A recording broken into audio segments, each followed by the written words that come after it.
joined today by J.R. Romano. Hey, everybody. J.R. Romano, Chairman of the Connecticut Republican Party. Thank you again for tuning in and subscribing. Today, we're going to be talking a little bit about Ned Lamont, where Connecticut is. There's an issue with the Capitol Police.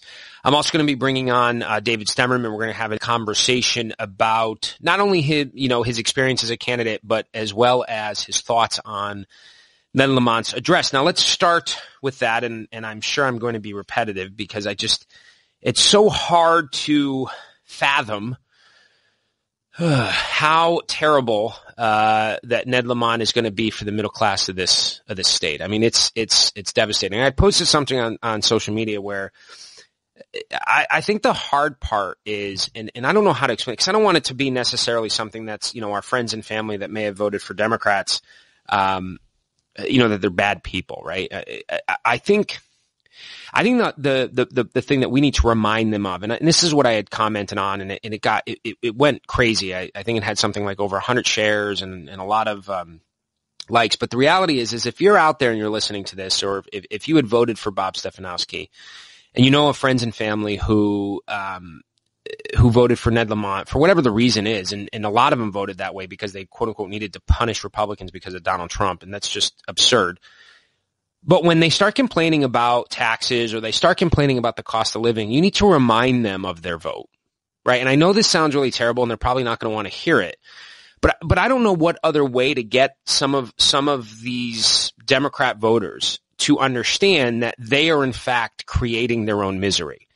Whether it's going on social media and saying, those things where, for those that voted for a Democrat, understand when you are paying a toll, when you are, on Tuesday, you bought your cup of coffee and it was $2.50, but on Friday it's $3.80. Don't say to yourself, what happened? Oh, that greedy owner.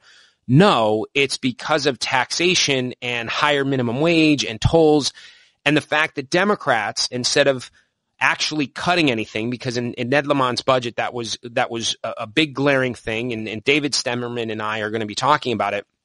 There were no cuts. There was no effort to make things leaner in the long term, right? And that is where I think the biggest problem with our state and within the Democratic Party in the state, they are incapable of seeing what's in front of them. They want to pretend as though that we as families and as taxpayers have unlimited resources for them to take. I mean, that's basically what it boils down to. I don't know how else, and I'm not saying being aggressive about it, because I don't want people out there to kind of have this kind of, and I know it's upsetting and I know you want to get angry because every time that you see a toll or pay a higher tax, what ends up happening is that you get upset because you recognize you're not going to be able to save for college for your kid as quickly, or you're not going to be able to pay off a car loan as fast, or fix a light in your house, or whatever it may be, because the state of Connecticut is demanding more and more of your money. So you have to remind your friends and family who voted for Democrat that the cost of living is on the rise because they put Democrats in charge, and they've kept Democrats in charge. Frankly, and I say this tongue in cheek, I think Dan Malloy intentionally set his successor up to fail because he's that kind of guy. What I'm realizing, and I think there's good politicians, bad politicians on both sides of the aisle, but what I recognize most is that within the Democratic Party, it's Democrat Party first, everybody else second. Right? It's all about power. It's all about protecting the brand and the image. So no matter how much their policies fail, no matter how much pain and suffering they force upon the middle class of this state, they are not going to change course. No matter what they tell us during election time, no matter what they say, they are not going to change course. Your family is not a constituent. Your family is not a resident of this state. They are simply a revenue source for the Democratic Party of the state. That's all you are. You are a revenue source. That is how they view you. That is what you are, a revenue source. And so we have to remind our friends and family that may not have this kind of blind ideology, this tribalism when it comes to their politics, that their vote is costing them I would suggest do it as diplomatically as possible, even though you may be frustrated. But I think we have to explain that their votes are costing hardworking middle-class families. And I think the worst part about it is that, and I noticed this after the election, one of the things that, and I think I've touched on it before, is the Republican Party is actually doing very successful in middle-class districts, right? Districts of people who punch a clock, who build submarines or build helicopters, the Route 8 corridor, where I'm originally from. They voted for Republicans in solid numbers, and it's the first time that's happened, or it's been happening gradually over time, because what those people understand, these middle-class people in Connecticut understand the damage that the policies are doing to their families. They know and can analyze their checkbook and their income better than anybody, because they're counting dimes, they're counting dollars, because that's how tight, paycheck to paycheck, their lives are on a regular basis. And what's happening is wealthier communities and wealthier voters who don't understand necessarily, it doesn't make them bad people. It's frustrating and annoying. But it doesn't equate, because they don't understand or feel that harshness. And this brings me to the newly elected Democrat senator from Greenwich. Wow, what a splash she has made. I think, I don't even know where to start with this one. So she, Senator Bergstein, Alex Bergstein, she has had a couple big missteps, as far as I'm concerned, in regards to understanding really what's happening in the state of Connecticut, and how her policies are devastating, so many people. I think the one was my favorite, where someone had talked about, the traffic and congestion, and I'm paraphrasing here, so if I'm wrong, I'm sure I'll be attacked by Democrats, but she had made some comment about, well, don't worry about traffic, because we're going to have a fast lane that you can pay extra money to not have to sit in traffic. So what she's basically saying to the people from where I'm from, right? The people that are counting dimes and counting dollars to make sure they have enough to pay the light bill or to pay for groceries that week. She's going to be able to pay $50 more to drive in a fast lane, and then wave to the suckers that are stuck in traffic that can't afford that fast lane. Without even thinking about it, she had insulted an entire audience of people as to though $50 isn't a big deal. And those are the policies that are coming out of a lot of these progressive and these Democrat candidates and now elected officials, frankly. And the other one, and of course my favorite, and this is something that has been shared over and over again. Now, of course, I can't get anyone in the media. Well, there's been some print media, but no one in television media in the state will cover this. And it's astounding. Talk about something that is so insensitive and wrong. This senator in an article said, I know the majority of constituents in my district favor electronic tolls, Bernstein said.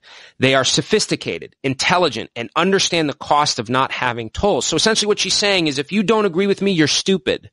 Now, of course, I've literally talked to several, and I'm not going to say their names, of TV reporters, and they're, I don't have time for this.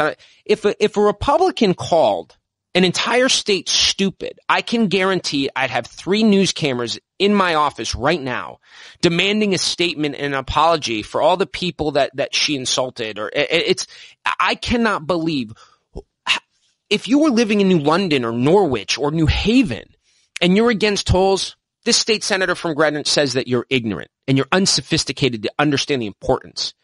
No, Senator, what it is that these families recognize what it's going to cost them. You may not care about an additional $1,000 a year that's going to be taken from a single mom because you don't care. You have the money. These families don't. You are so out of touch. And that's just,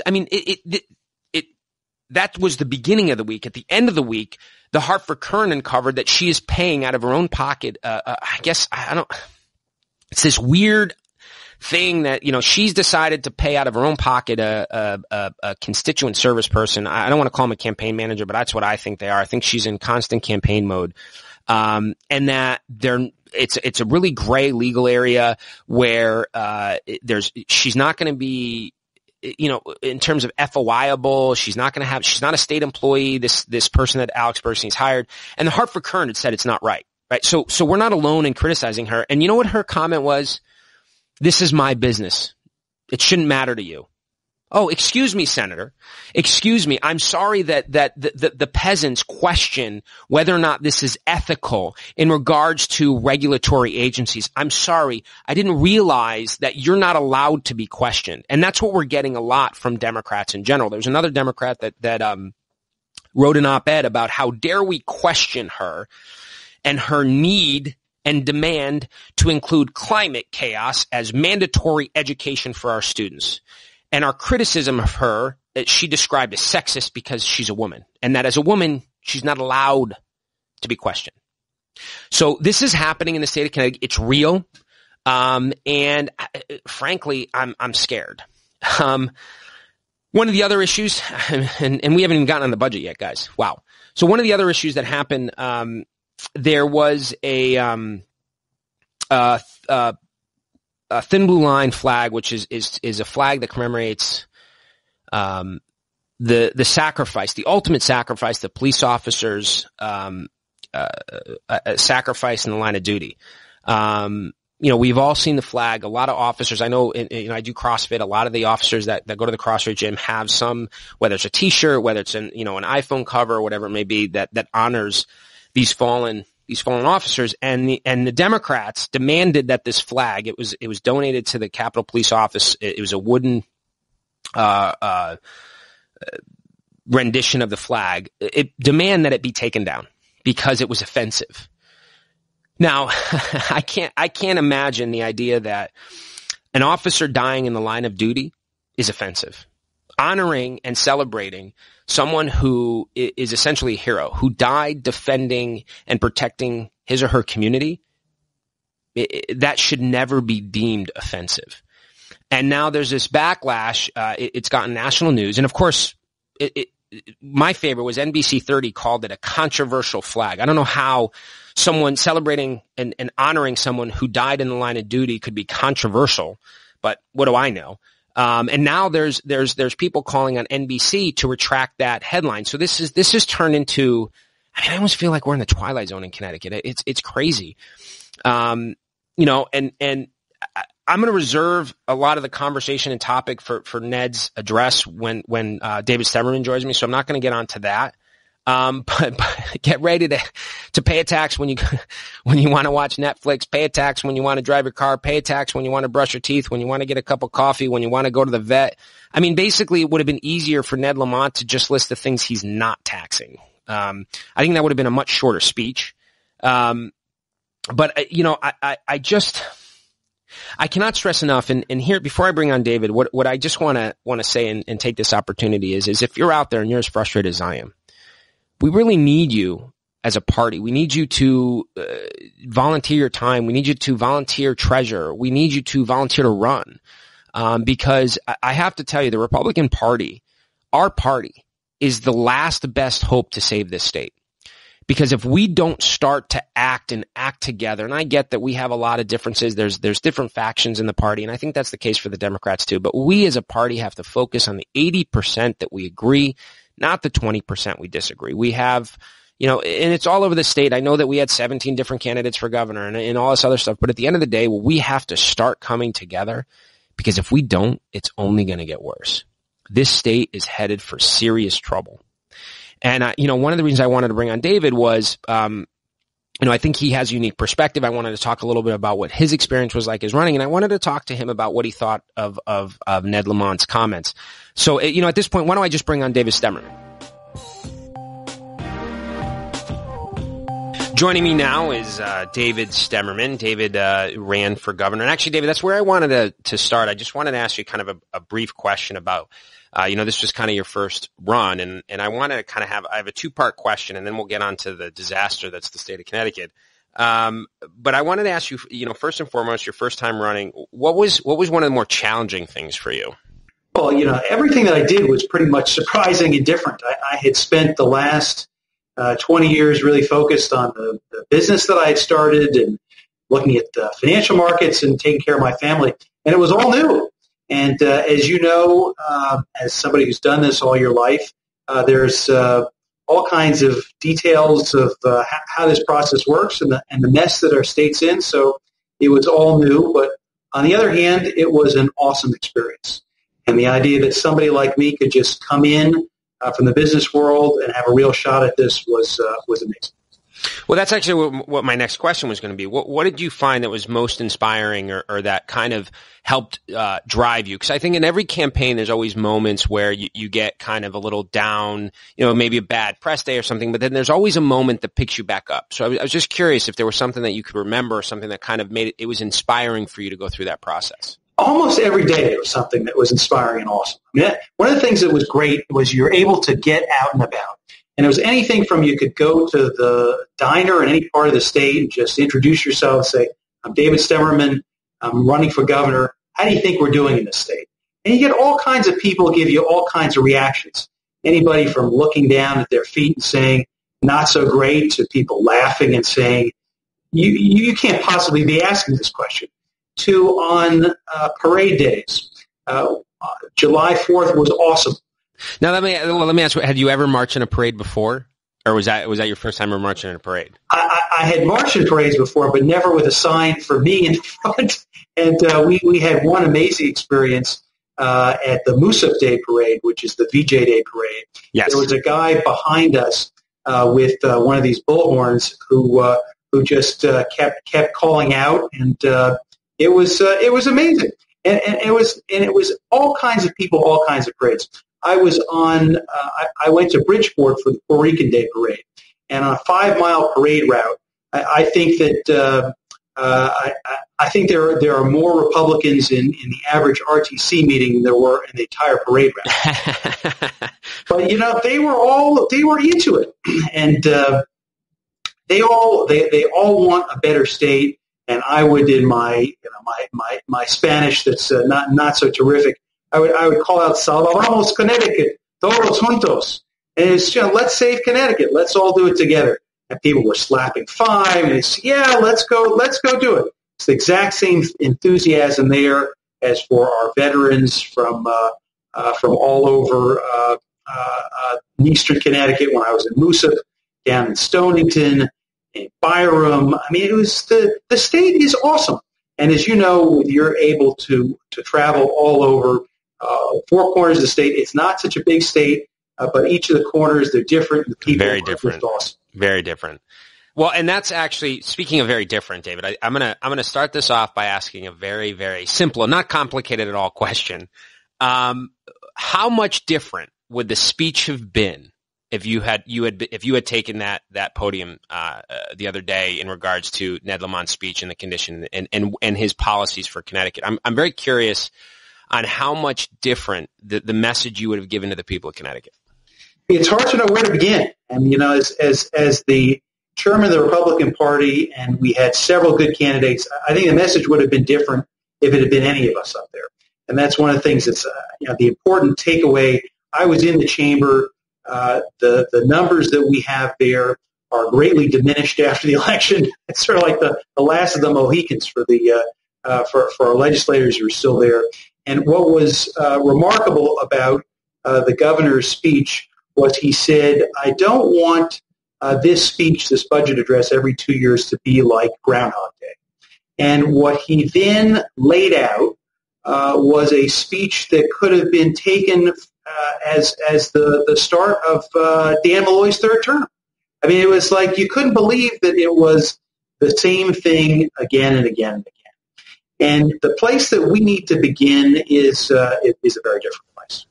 Well, it's funny, David, and I very much agree with you. I think the Ned Lamont has a different approach, but the tactics are the same, right? He does it in this kind of quirky. Anyone that uses the word poppycock, that's kind of the personality that he has, right? It's this, Malloy had a iron fist where Lamont kind of has this velvet glove approach, but the reality is the policies are still the same. And they're remarkably the same. I mean, I think that the so-called honeymoon that Lamont has had for the last few weeks, I think in some ways it's like relief from the incredible abusive personality we've experienced over the last several years. I think it's the Hartford Courant. Their cartoon image for Dan Malloy was a porcupine, And so, it's been tough. And so on the one hand, there's relief that you've got a guy who who's a little warmer and fuzzier like Ned. But my concern when I heard the inaugural speech was that when it was time for the big reveal of what he was actually going to propose, that it was going to be a big letdown for everybody. And it began over the weekend with an item that you've highlighted that's created this firestorm on social media of the tolls. And the tolls, it's in some ways it's a symbol. On the other hand, it sort of represents all that's wrong. And in our state, we're taxed again and again and again, and our services are terrible. And it's sort of the ultimate insult when you're on the roads. And it's funny, David. I just wanted to kind of what and the listeners may not realize is there's states that have about our same size population, but they're run so much better. We're a state that's losing population, yet somehow our government's growing. And these are small nuances that I don't think the general public understands. Yeah, I mean that's our state used to be one of those states. Our state, when I was growing up in Massachusetts, which when I was growing up was known as Taxachusetts, was losing people and businesses because it had been run terribly. Taxes were going up. It was a terrible place to do business, and the budget was a mess, and people were leaving. And at that time, we looked across to Connecticut as a place where you could raise a family. It was more affordable. Your taxes were lower. Schools were good. And businesses were welcome, and you had people moving in. And you thought when you grow up, when you have family, when you had a job, maybe if you really made it, you could come to Connecticut. But the last several decades, we've gone on the wrong path, and we haven't had the leadership like they had in a place like Massachusetts, which is not that far away. They've had a succession of Republican governors. They've had Weld, they've had Romney, they've had Baker, and they've had common sense, much more business-friendly, family-friendly place. Well, plus at Boston. Made a huge Boston, yeah. Well, and that's the thing, too, what a lot of people don't understand when you have a major metropolitan area like that we don't have that anchor to attract, right? Boston is Boston, New York's New York. So we don't have that competitive advantage. And what I think politicians in Connecticut fail to recognize is that if we don't have those two budding metropolises, then we have to be more creative, and we haven't been. And you're someone who runs a business in the state of Connecticut, I'd be very curious at what you think the proposals that Ned Lamont has introduced. What do you think that means to businesses like yours or any other entity out there that's either considering to come here or if they should leave or not? Yeah, well, this was the central question that I asked before I decided to close my business, put my family through everything involved with running, was what was the problem here in Connecticut and what will we do about it? And I think the approach that we need to have from our government and what we've seen in states like Florida or Michigan that have had tremendous turnarounds is thinking of their families and their businesses, their customers. What's the value proposition? What's the competitive advantage? If you look at Connecticut of what it has been and when it's been growing, we got a great location. While we don't have one of the large major cities, we're right near them. We're right near New York and right. We're right near Boston. The second thing is that we, in the past, have had great schools and an incredibly, which attracts families, and a highly attractive workforce. And the third thing was it was affordable. It was not everybody can afford to live in Soho or Back Bay. It's an affordable place where you can raise a family, you can have a nice house, and putting it all together, it was a winning formula. And we've gone in a dark place in all of them. So in our location, we're not that far in the southwestern part of the state from New York and even up to New Haven. We actually had a group of Chinese people visit New Haven, and they said, how long does it take you to get here from New York? And they said, well, it's about 2 hours on the train. So, well, how far is it? And when they said how far it was, said, well, if you took a train in China, it would take you 17 minutes. Now, I don't think we're going to get down to 17 minutes, but 2 hours is way too long. It should be closer to an hour. And our roads are clogged. The quality of life is miserable. Well, it's funny too, David, I have to give you credit. I know when on the campaign trail, you were someone that talked about infrastructure a lot and the possibility. I think you even mentioned high-speed ferries at one point. But it was interesting. I remember thinking of you when Lamont gave his first speech, and it was literally like some of what you had talked about he had stolen, and I chuckled to myself because I know I think you often talked about that on the campaign trail about the need for not just infrastructure upgrades, but understanding as we're talking about where we sit between Boston and New York and how important it is to use that as a competitive advantage.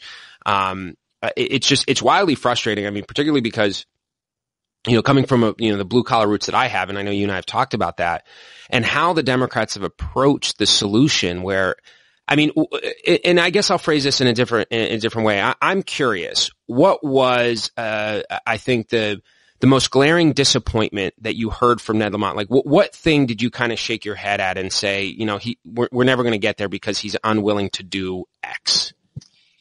So unfortunately, the Connecticut's original sin that we all are living with is these massive unfunded retirement liabilities, and it's an awful topic. It's one that really nobody wants to talk about, but it's the elephant in the room, which is for decades we had governors of both parties agree with the bosses of the state employee unions to benefits that they knew that they couldn't afford at the time. And the key part of this is both government and the employees failed to put aside the money for it. And they just said, this is working for us. The governors are getting elected. The the union bosses are getting reelected, and it'll be somebody else's problem. We'll worry about it tomorrow. And now it's our problem. And just to give you a sense for the magnitude of the problem, so the budget deficit this year is projected to be $1.5 billion. The amount that we're paying as the catch-up payments for the unfunded retirement liabilities just for the state workers is $1.5 billion. It's that big. And for the average state in the country, you spend 1 out of $10 on debt and employee benefits, and in our state, we spend 3 out of $10. And if you were a business and you're spending $2 more out of 10 than everybody else effectively on debt, you'd be out of business. And for our state, basically, we're out of business. And the central problem for before you move on, David, what would be the consequence of a private entity, a company out there that operated its retirement benefits this way? Correct me if I'm wrong, but doesn't the government take over? Doesn't the government almost say, okay, you guys don't know what you're doing, you're putting everyone in jeopardy? Yes, that's exactly what would happen.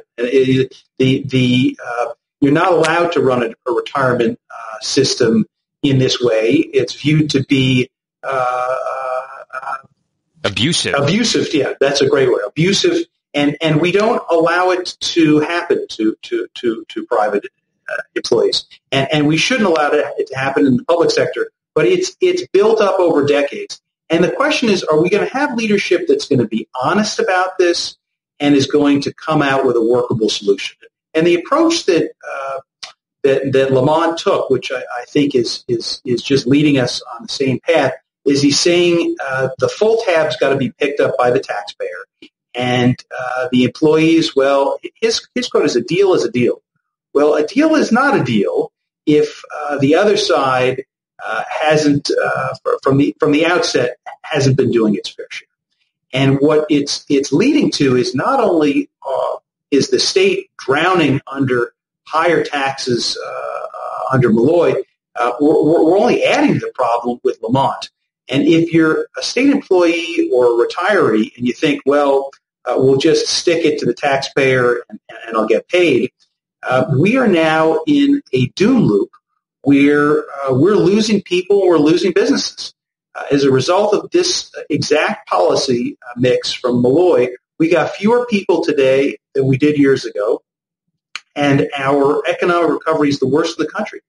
And so the day is going to come where there are going to be not enough businesses and taxpayers left to pay for the bills, and ultimately the union members are going to be hurt along with everybody else.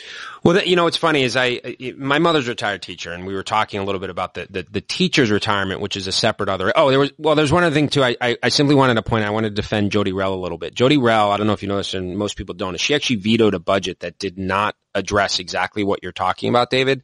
And the Democrats overrid the veto.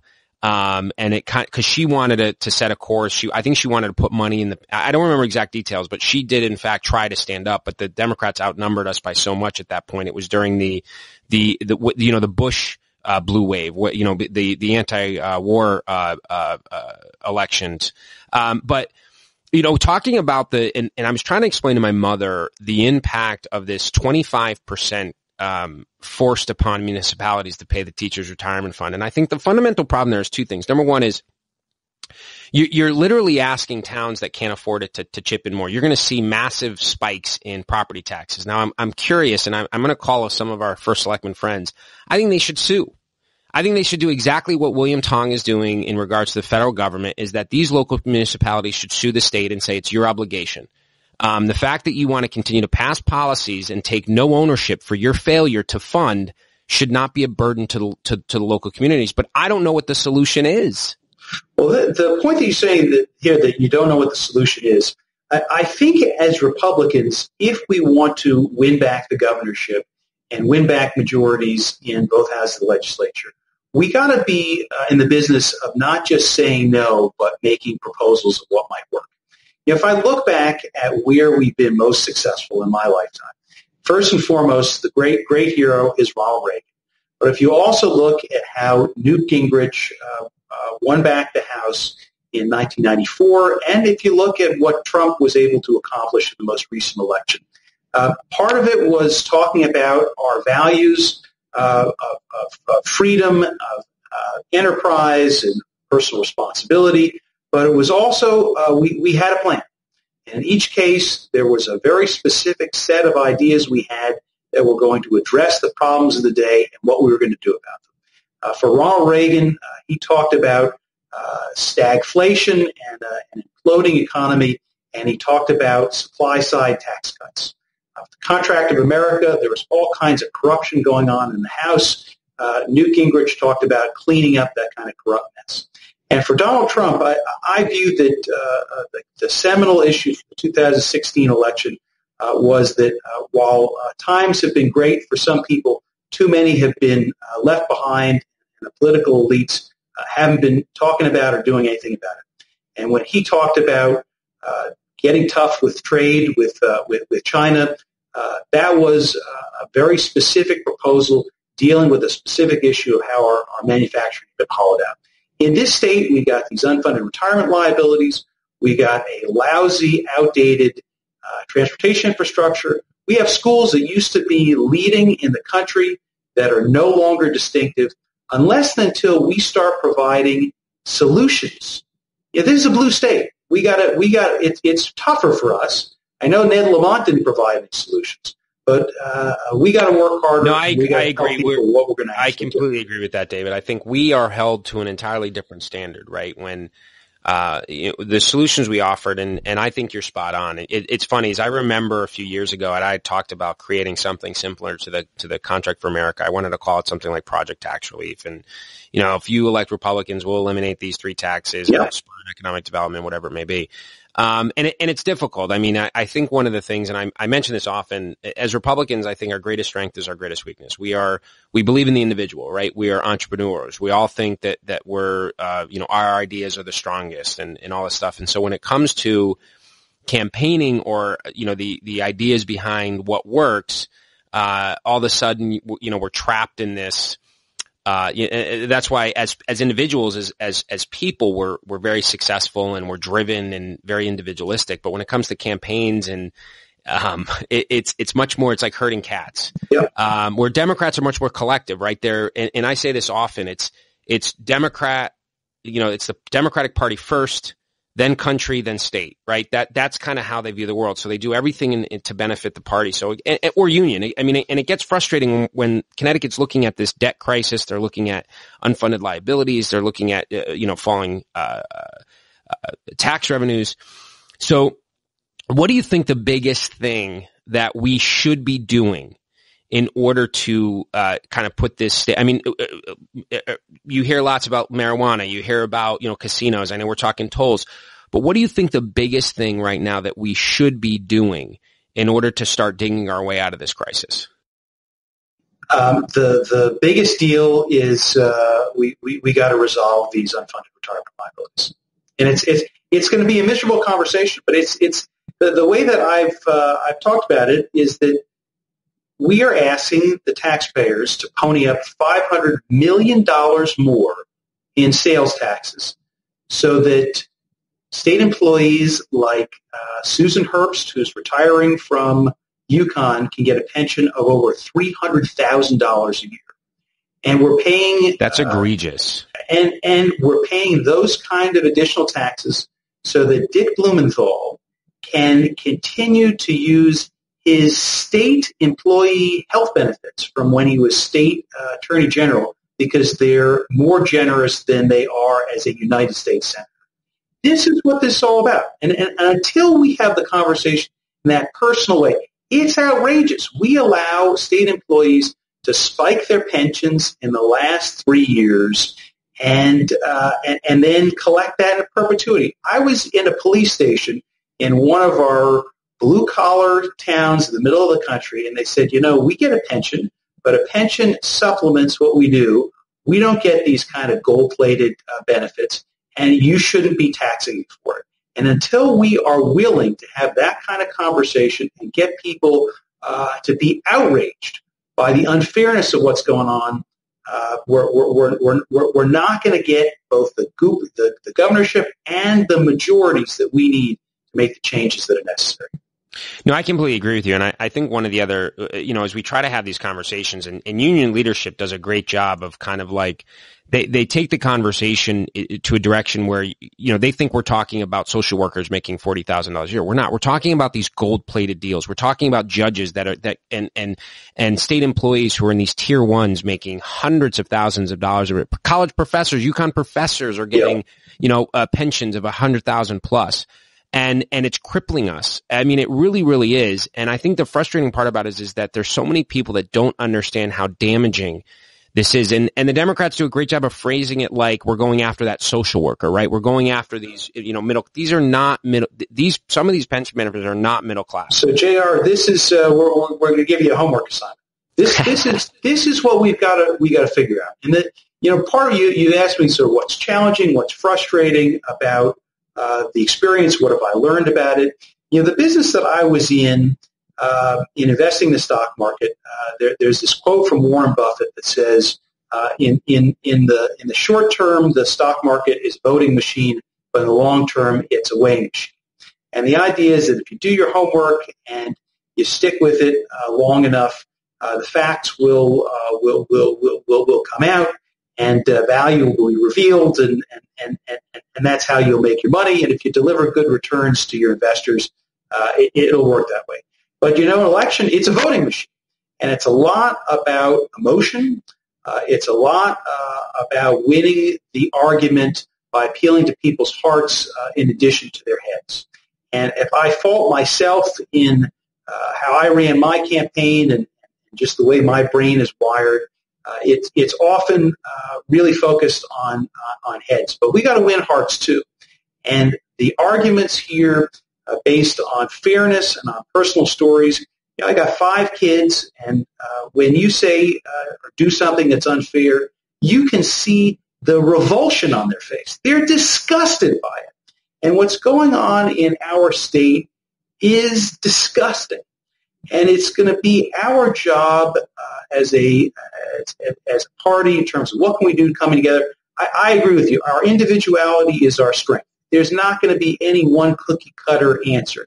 In each race, we got to make sure that each person is flexible to figure out exactly what they need to do. But there are going to be some of these broader, overarching issues where we got to figure out where we want to focus our attention. And we got to tell these stories, and we got to connect with people. And we got to connect with them in a way that they live, where they live. And I'd say for you and the party and all who care about it, all who care about making sure that if you have children and you want them to be able to find a job and stay here, if you're if you're older and you want your children to still be around, and if they want you to still be around, we're going to have to fix these problems. Absolutely. You know, it's funny, David, you say that. One of the things that we've been talking about here is, you know, what is to a single mom living in Meriden, Connecticut that works in Hartford as a dental hygienist or a teacher, you know, what's the tolls going to cost her? What is the increase in sales tax going to cost her? And we did actually, so what we're putting out in the content to that point about winning over hearts is showing people how damaging these policies are going to be to average hardworking people. And I think from my perspective, one of the most frustrating parts about it, and you're actually seeing it in the toll debate, right? You're seeing in wealthier communities that are kind of immune to this balancing of the checkbook thing. Like they don't think about it in the same construct.